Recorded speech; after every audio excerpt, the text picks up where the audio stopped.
Hello दोस्तों, स्वागत करता हूं, इस्तकबाल करता हूं आपके अपने यूट्यूब चैनल में। दोस्तों, झारखंड बोर्ड क्लास 10 का उर्दू सब्जेक्ट हम लोग पढ़ रहे हैं और आज हम लोग अफसाना नया कानून जो सआदत हसन मंटू का है उसको पढ़ेंगे और जानेंगे। दोस्तों, इस वीडियो में उर्दू सब्जेक्ट को कवर किया जा रहा है और क्वेश्चन और आंसर दोनों साथ में कराया जा रहा है और उन सवालों को दोस्तों इस वीडियो में कराया जाएगा जो एग्ज़ाम के लिए दोस्तों बहुत ही इम्पोर्टेंट है। आज ये दूसरी क्लास है, इससे पहले क्लास हो चुकी है, तो दोस्तों जिस किसी ने भी उस क्लास को नहीं देखा है तो जाकर देख सकते हैं। दोस्तों, चैनल पर पहली बार आए हैं तो चैनल को सब्सक्राइब जरूर कर लीजिएगा ताकि आने वाले हर वीडियो का नोटिफिकेशन आपको मिलता रहे। और दोस्तों, इस वीडियो को लाइक, शेयर और सब्सक्राइब आप लोग जरूर कर लीजिएगा। तो चलो दोस्तों, आज की क्लास को स्टार्ट करते हैं। दोस्तों, सवाल और जवाब कराने से पहले अफसाना नया कानून के बारे में थोड़ा जान लेते हैं ताकि दोस्तों समझने में आसानी हो जाए।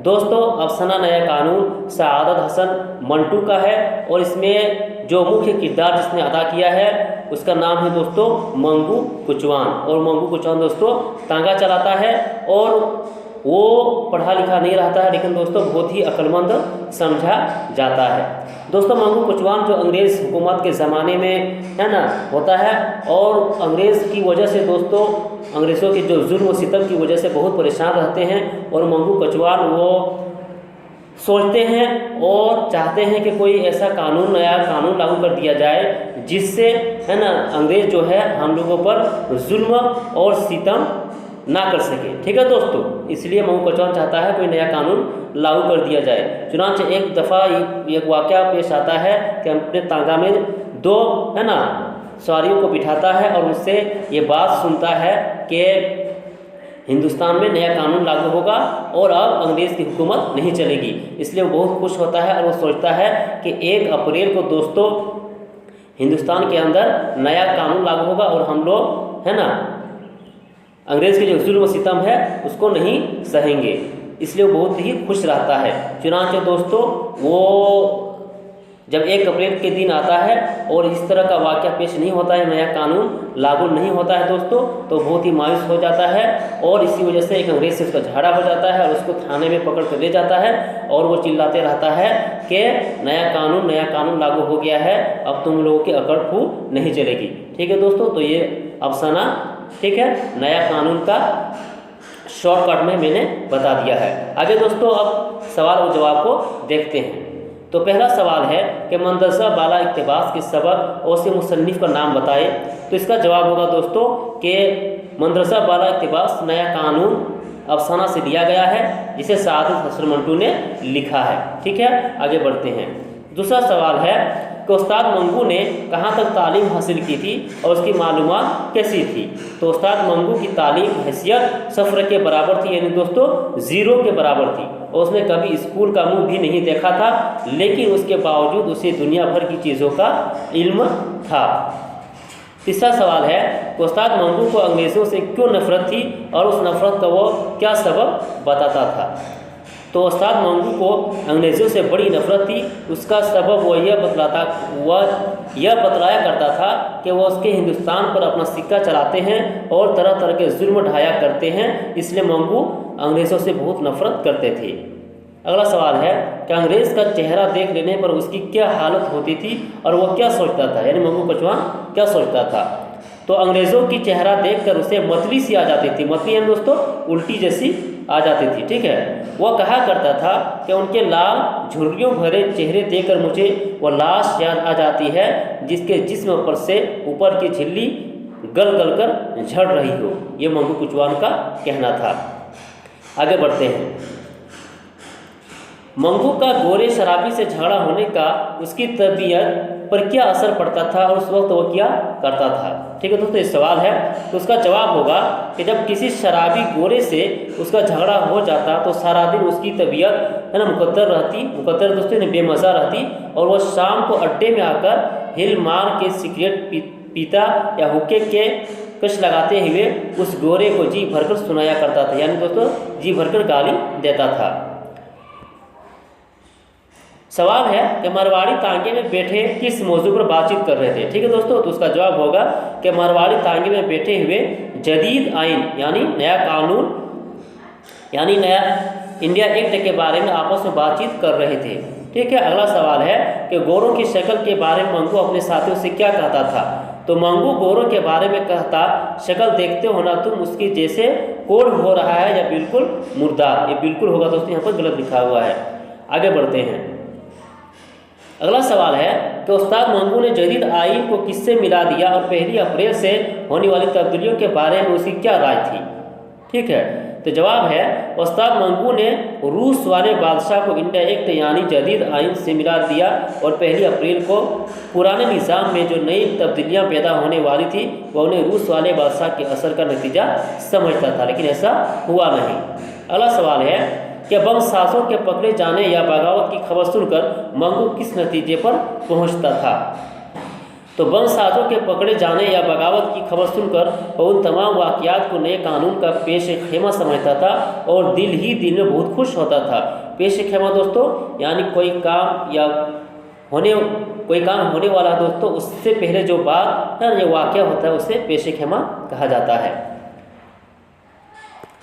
अगला सवाल यहाँ पर दोस्तों कि तांगे में बैठा हुआ बैरिस्टर दूसरे बैरिस्टर से क्या कह रहा था। तो उसका जवाब है कि तांगा में बैठा हुआ बैरिस्टर दूसरे बैरिस्टर से कह रहा था, जदीद आइन का दूसरा हिस्सा फेडरेशन है जो मेरी समझ में अभी तक नहीं आया।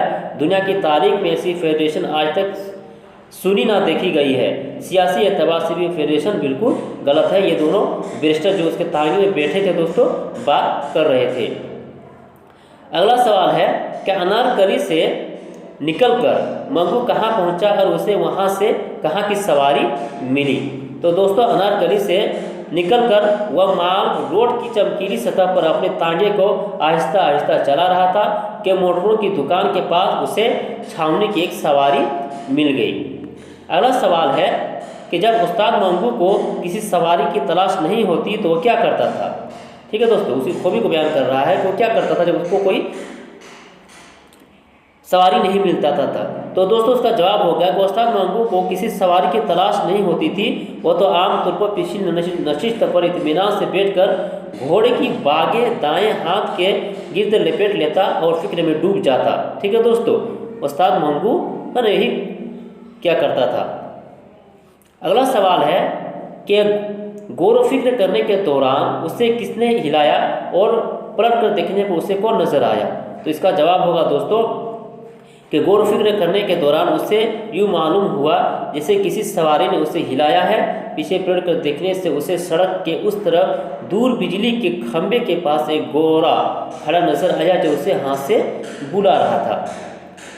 अगला सवाल है, सवाल पूछते वक्त मंगू का लहजा तंजिया क्यों था।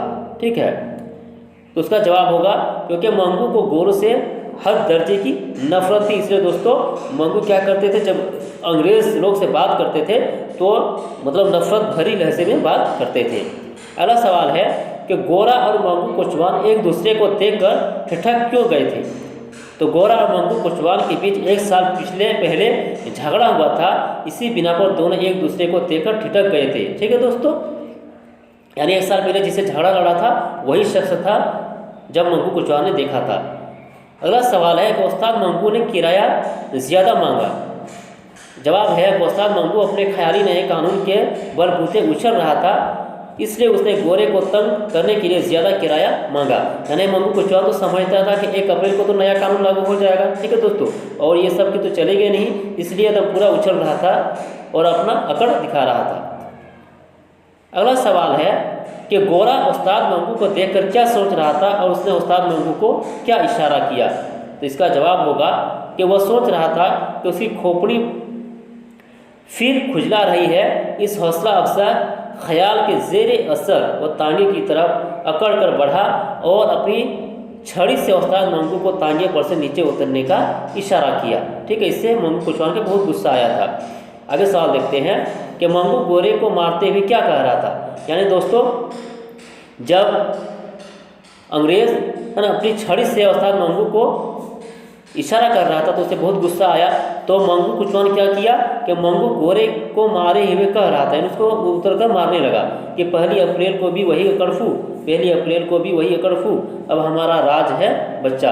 यानी दोस्तों 1 अप्रैल जो है ना, 1 अप्रैल आ गया है और इससे क्या होगा दोस्तों, अब हमारा है ना राज चलेगा, इसलिए तुम लोग का राज नहीं चलेगा, इसलिए तुम लोग अकड़ मत दिखाओ। अगला सवाल है, उस्ताद मंगू को पुलिस वाले कहाँ ले गए? ले जाते वक्त वो चीख चीख कर क्या कह रहा था? तो उस्ताद मंगू को पुलिस के सिपाही थाने में ले गए। रास्ते और थाने के अंदर कमरे में वो नया कानून चिल्ला रहा था। ठीक है दोस्तों, ये था अफसाना नया कानून का निचोड़ दोस्तों, जो सवाल और जवाब के तौर पर बयान किया गया था। दोस्तों अब हम लोग जो अफसाना नया कानून का जो मुसन्निफ राइटर है सआदत हसन मंटू, उनके बारे में कुछ जान लेते हैं। तो दोस्तों इनके बारे में भी सवाल आ सकता है, तो इनके बारे में थोड़ा आप देख लीजिए। एग्ज़ाम जाने से पहले आप एक बार अगर देख लीजिएगा तो आपको इंशाल्लाह एग्ज़ाम के दौरान है ना आपके जहन में ये बातें आ जाएगी। तो सवाल है दोस्तों कि सआदत हसन मंटू की सवाल हयात और अदबी कारनामों का जायजा लीजिए। इस तरह का सवाल आ सकता है, तो आप लिख सकते हैं। तो सआदत हसन मंटू की पैदाइश दोस्तों 1912 में और उनका इंतकाल 1955 में हो गया था। सआदत हसन मंटू जिला लुधियाना पंजाब में पैदा हुए। कहाँ पैदा हुए दोस्तों? पंजाब में पैदा हुए। उनके ख़ानदान का ताल्लुक कश्मीर से था। मंटू की इब्तिदाई तालीम अमृतसर में हुई। आला तालीम के लिए अलीगढ़ गए। इसी दौरान तालीम मुनक़ता करके मुलाजिमत कर ली। यानी दोस्तों उसने पढ़ाई छोड़ दिया और क्या करने लगा? मुलाजिमत इख्तियार कर ली, काम करने लगे। ठीक है। मंटू इब्तिदा में रूसी अदब से मुतासिर हुए और कई रूसी कहानियों का उर्दू में तर्जुमा भी किया।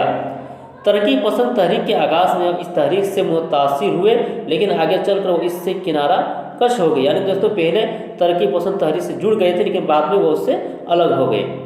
इब्तिदा में अखबार मसावात अमृतसर से वाबस्ता रहे, फिर हफ्ता रोज़ा है ना मुस्तविर मुंबई में मुदीर की हैसियत से काम किया और इंडिया रेडियो से भी मुंसलिक रहे। कुछ अर्सा फिल्मी दुनिया से भी वाबस्ता रहे। कई फिल्मों के लिए कहानियों के साथ मुकालमे और स्क्रीन पहले भी लिखे। मुल्क की आज़ादी के बाद 1948 में वो मुस्तकिल तौर पर लाहौर चले गए। दोस्तों याद रखिएगा, यहाँ पर जो मेन पॉइंट है, उनकी पैदाइश दोस्तों पंजाब यानी अमृतसर में हुई थी, लेकिन उनका इंतकाल कहाँ हुआ था दोस्तों? लाहौर में। और उससे पहले दोस्तों 1948 में वो हिंदुस्तान छोड़कर कहाँ चले गए दोस्तों? लाहौर चले गए थे। आगे देखते हैं। मंटू का पहला अफसाना था तमाशा। ठीक है दोस्तों, तमाशा मंटू का पहला अफसाना था जो उन्होंने जलियांवाला बाग के साने से मुतासिर होकर लिखा। मंटू ने अफसाना निगारी में मौजू और हैयत कई ऐसे तजुर्बे किए जो उनसे पहले अफसाना निगारों के यहाँ नज़र नहीं आते। इनकी खूबी है दोस्तों। मंटू के अफसानों की सबसे बड़ी खूबी हकीकत निगारी है। नया कानून, तौबा टैक्स सिंह के अलावा वह सियाह हाशिए के मुख्तसर अफसाने इस बात का सबूत है कि मंटू ने सियासी मसाइल और मौज़ूआत पर भी कदम उठाया। अफसानों के अलावा मंटू ने ड्रामे, खाके, अदबी और फ़काहिया मज़ामीन तहरीर किए और एक नावल बिला उन्वान भी शाये हुआ था। यानी एक ही नावल है मंटू का। चुगत, सियाह हाशिए, शिकारी औरतें, फंदे, सर कुंडों के पीछे, यजीद, ठंडा गोश्त, सड़क के किनारे, धुआं, लिज्जत सिंह, खाली बोतलें, खाली डब्बे, नमरूद की खुदाई वगैरह उनके अफसानों के काबिल ज़िक्र मजमूए हैं। तो दोस्तों ये था मंटू, सआदत हसन मंटू के बारे में। दोस्तों एग्ज़ाम जाने से पहले दोस्तों आप वीडियो को देख लीजिएगा, बहुत ही फ़ायदा होगा। दोस्तों इसी तरह वीडियो पाने के लिए दोस्तों या क्लास 10 की उर्दू सब्जेक्ट तैयारी करने के लिए दोस्तों आप हमारे चैनल के साथ बने रहिएगा। और दोस्तों आप लोगों से रिक्वेस्ट करता हूं कि इस वीडियो को आप शेयर जरूर कर दीजिएगा, ताकि जिसको पता नहीं है दोस्तों कि क्लास 10 उर्दू की तैयारी कराई जा रही है दोस्तों, उसको भी पता चल जाएगा। इसलिए आप शेयर जरूर कर दीजिएगा। अभी तक सब्सक्राइब नहीं किए दोस्तों तो सब्सक्राइब जरूर कर लीजिएगा। फिर हम लोग मिलते हैं दोस्तों, तब तक के लिए खुदा हाफिज़।